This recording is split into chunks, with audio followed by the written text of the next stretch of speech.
Back in the New York groove, or the New York blues, I should say. Welcome to Big Blue Avenue. I'm Tom Scavetta, joined alongside Sam Cardona Norberg. Sam, 2-12. How are we feeling this week? I would have felt better if the Raiders won, but here we are. This is the life we're living right now. But I know that we were both pretty close to that score. I know we had the intuition last week. We did. So the Giants lose to the Baltimore Ravens 35-14. Sam, Shocking. you had 34-10. I had 31-14. So you were 1 point off for the Ravens. I got the Giants score correct, but I was 4 points off for the Ravens. So both very close. We just combined them. I know. You would have been right there. Right there. Speaking of right there, the Giants were not right there, losing their ninth straight game, ladies and gentlemen. Tommy DeVito suffers a concussion. I almost said a concoction. Same thing. Week, yeah. And a new week brings a new quarterback into the mix. Tim Boyle relieved DeVito. Sam, went from a grease ball to another word that I can't say on air. But Boyle, 12 of 24 for 123 yards, 1 touchdown, 1 pick. Sam, I'll tell you, Boyle wasn't awful. I know immediately as he checked into the game, Andy Hopper texted me. He's like, I'm sorry, no fan should have to go through watching Tim Boyle play quarterback. But I'll be honest with you, he wasn't awful. I think it could have been a lot worse. But yeah, obviously Tim Boyle is not either of our first choices in terms of who we want to be under center in the middle of a Week 15 Giants game. But at the same time, I think we're both kind of on the same page where we're just riding out the rest of the season right now, seeing where life takes us as we still sit at that number 1 spot in the draft order. But yeah, it could have been a lot worse. It definitely could have been a lot worse. We've seen Tim Boyle in the past come in and out to relieve hurt quarterbacks in New York in general. But yeah, I really don't have a lot to say about Tim Boyle. Right. We'll talk a little bit about Tim Boyle in a few moments because I'm sure a lot of people like Sam have the exact same question. But in this game, the Giants got nothing going. Tracy couldn't run the ball much. They only gave it to him 10 times.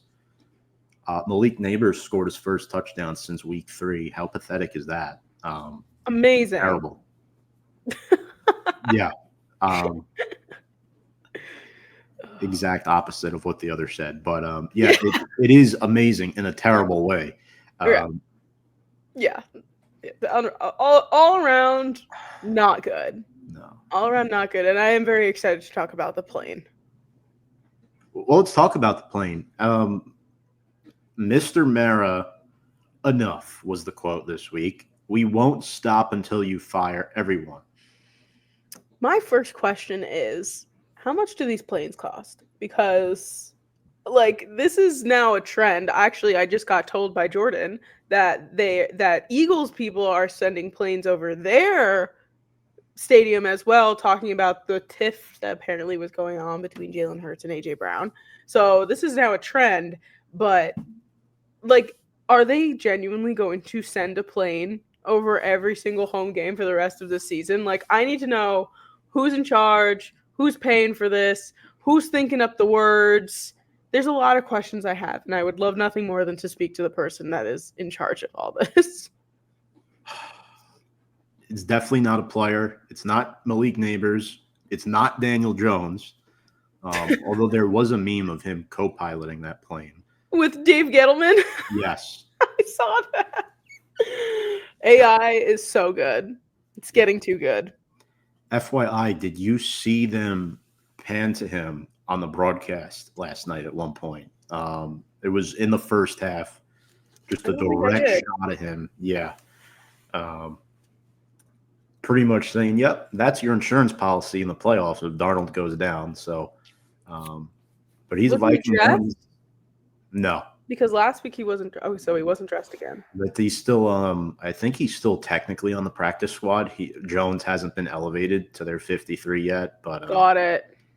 uh, it's it's ridiculous. And you know the reporters are going to ask Dable about the plane, and Slayton got asked about it, and Slayton doesn't think anybody's going. Sam, Giants are 2-12, and typically change has to happen when your record is this bad. A coach that goes from 9 wins to 6 wins to now 2, barring they win either 2 of these last 3 or all 3 of them, coaches don't survive this.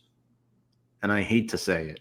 Paul Schwartz brought it up today saying that Dable and Shane, they were a package deal coming in, but they might not be a package deal going out. We've been under the assumption that they would be. Yeah. What do you think? I would agree. I'm thinking it's going to be one of them. Unfortunately, at this point, after kind of going through these motions so many times in the past, 5 years or so, 7 years, we constantly fire the head coach and keep the GM, fire the head coach and keep the GM, fire the head coach, keep the GM. Eventually, you fire the head coach and the GM, get a new head coach and GM. And now we're going to do the same thing. Fire the head coach, keep the GM. Seeming like that's not working. And at this, right now, I'm not a fan of either of them, but it really is concerning to me that, like, it is all coming back to these Hard Knocks episodes. Like, it genuinely is. Like, I have no confidence in Joe Shane right now. And I could argue that I have a little bit more in Brian Dable, who we've seen win Coach of the Year, and we've seen win these football games as someone on the field, in touch with the players basically every single day. I'm unfortunately feeling like Joe Shane is the one to go here, and I just don't think that that's going to happen. But that, like, there's a pattern, and the pattern is not good. There is no good that's coming out of this stuff. So I don't understand why we keep doing it over and over again. Yeah, I think both of them have to go, but will both of them go? My prediction is no, that both of them will not go. Either one stays or both stays. I think at best only one is going to go. There is a lot of truth to this quote. I don't think Darius Slayton will be on the team next year to answer that question. Yeah, I agree. Look, the Giants had just 236 total yards of offense. The Ravens had 445. Not good. And this Baltimore team, in the first half, Sam, they didn't look all that great. They had 12 penalties for the game, some questionable decisions to go or to not go on 4th down. Adoree Jackson stripped Lamar Jackson. Brian Burns had another solid game. He's given 100%. It's so frustrating. Certain players show up on certain weeks and others don't. And that not far off comment by Joe Shane really does not sit well with me, to be honest with you, because you're getting outgained by 200 yards to the Baltimore Ravens at home. And if you're not far off, you're not getting outgained by that much. Maybe 100, but not 200 plus. It's embarrassing. It's pathetic. I don't know.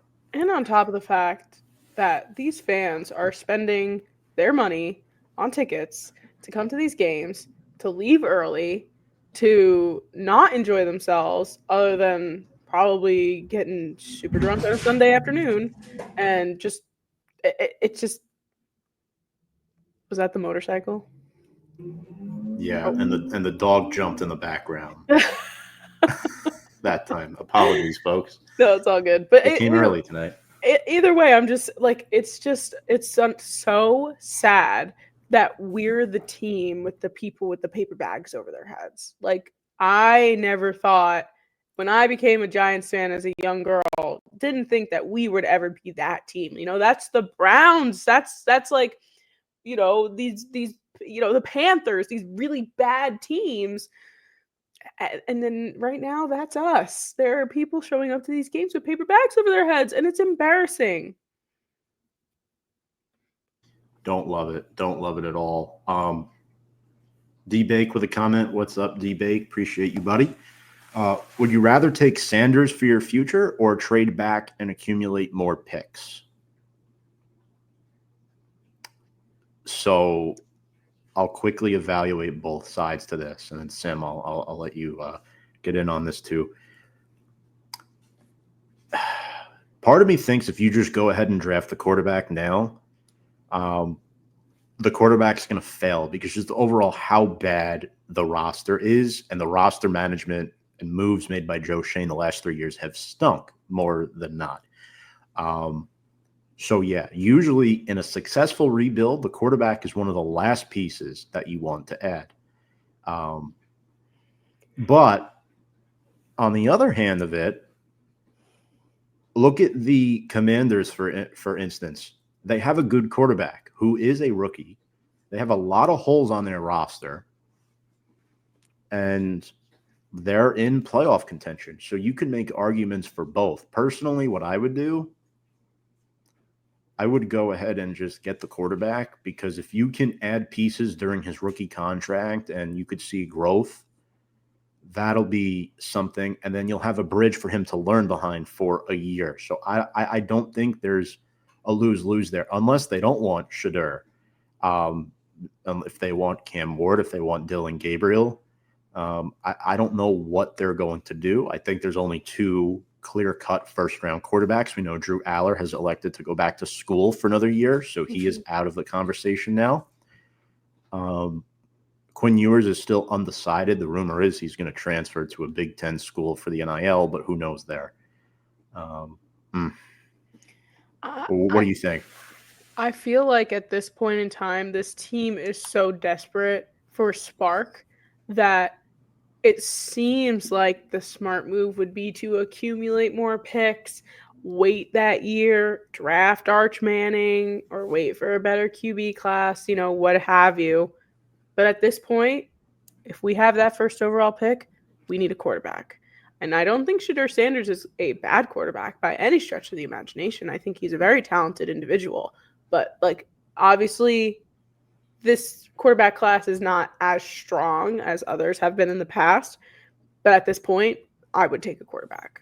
It is a necessary – it's like the wound is open and we're bleeding out, and the quarterback is a gauze. We need something to stop the bleeding.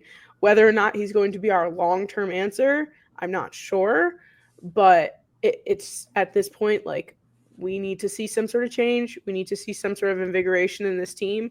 And if that's Shedeur Sanders, or if that's Cam Ward or Dylan Gabriel, whoever it may be, I would take the quarterback. Problem is there's still 3 games left in the season, and we'll talk about this a little bit later. The Falcons are 50-50 with Cousins starting this week. We don't even know if he's going to start. And this is a former regarded as a top 10 to 12 quarterback. Then you have the Colts, who have a really struggling team with Anthony Richardson. Bad quarterback play. The Giants could easily back their way into winning these 2 games because Dable's coaching for his job these last 3 weeks. I don't think the decision has officially been made yet on if he's coming or if he's going. If you win those 2 games, you have 4 wins. You're not getting a quarterback now in the first round.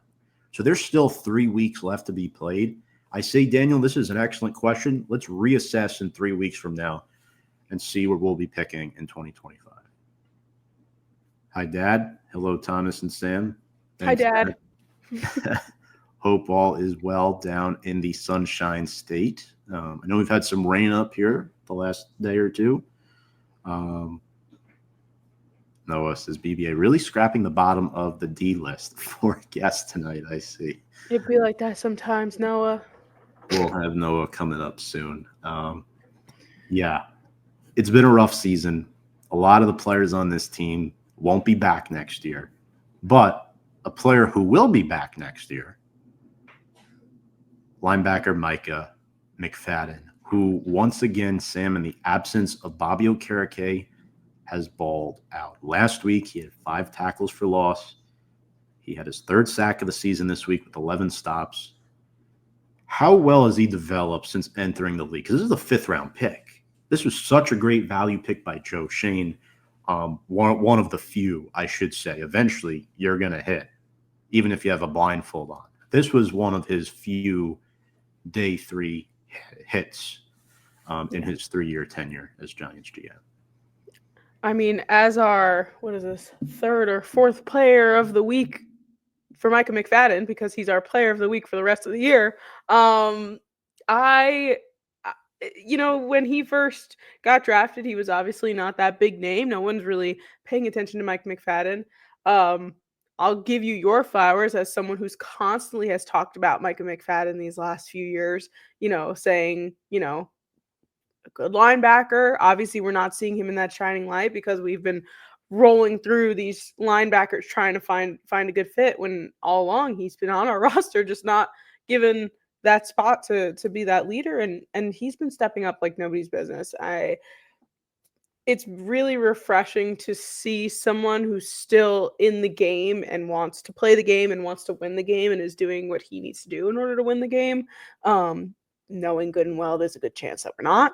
So it's very refreshing to see. Micah McFadden has gone above and beyond this year. And even before Bobby O wasn't playing, Micah McFadden has been so consistent in his play, and I'm happy that he's on our team. I'm happy that he's going to be sticking around.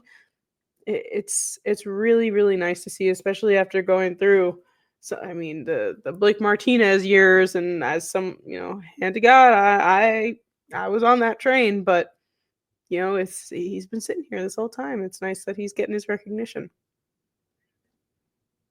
Absolutely. And to elaborate on that point, I think why he's developed so well is playing next to Bobby Okereke, having 2 years with Wink Martindale as the DC, where he can run free and blitz those open gaps. He's a really good blitzing linebacker. He diagnoses the run very well. He's quick to fill holes, and he's a hard hitter, right? When you have a D lineman up front like Dexter Lawrence, who can occupy 2 defenders on any play of the game, that's one less lineman that the linebacker has to worry about getting past to blow up the run. So that's why you've seen guys like Okereke and McFadden the last 2 seasons really hitting the hole hard. And I remember when McFadden was drafted, everybody was enamored with, was super high on Darian Beavers, and they weren't high on McFadden. Everyone was like, oh, I want to see what Beavers can do. And Beavers was supposed to start. Beavers is no longer on the team. There you go, ladies and gentlemen. But I will say, last year he had a missed tackling problem. He's cleaned that up. I just think he needs to do better at finishing against the bigger guys. Like Derrick Henry's a tough player to bring down. But McFadden has improved so much, and I'm happy that he'll be around and hopefully gets a new contract with the team after the end of next season. That would be great to see, for sure. Shout out Micah. And you got to find a diamond in the rough in a year like this, and that's one of them. Falcons Commanders has been flexed. Interesting. Very interesting. Well, D-Bake, you're in luck. We'll have Noah on shortly to talk about this quarterback controversy in Atlanta. Speaking of the Giants, this is weird, Sam. I don't think there's been a game this season where neither team has known on a Tuesday who's starting at quarterback on a Sunday. And with DeVito suffering the concussion, Locke just getting out of the walking boot, we don't know. And it very well might be the Hartford, Connecticut native Tim Boyle. Who is Tim Boyle, might you ask? Well, that's why we're here on your TV screen to show you, or your phone screen, wherever you might be watching, who Tim Boyle is. Mm-hmm.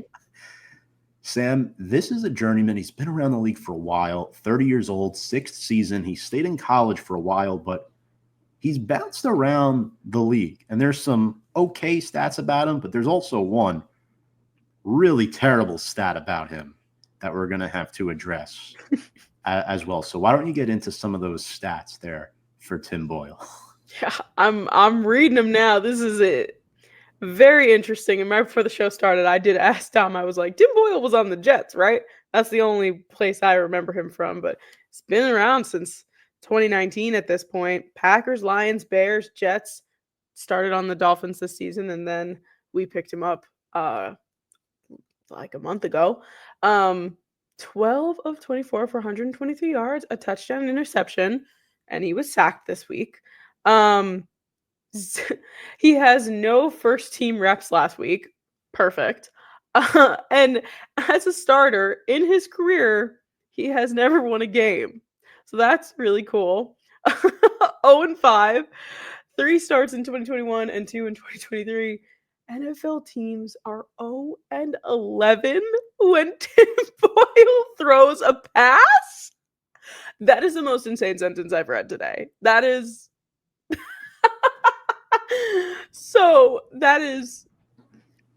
so we're running the ball, hopefully, right? You would think. I mean, you knew I dug that one up. And that's incredible. For those of you fantasy owners, like you, Sam, with Bijan Robinson, you're starting Bijan this week because you know Atlanta's going to get ahead. And they're going to run the football, regardless of who the quarterback is. Yeah. So, shout out Tim Boyle. Look, Tim Boyle is a bad NFL quarterback, but if any Boyle family members or friends are listening, Boyle would school any one of us in football. It's very true. But at the NFL level, he is bad.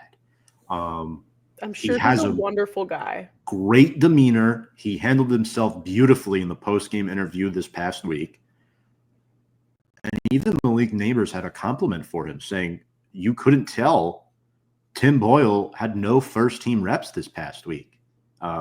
He got him the ball for a touchdown. He's the first quarterback to throw Malik Neighbors a touchdown since week 3. So I'll take that. Yeah. I'll take that.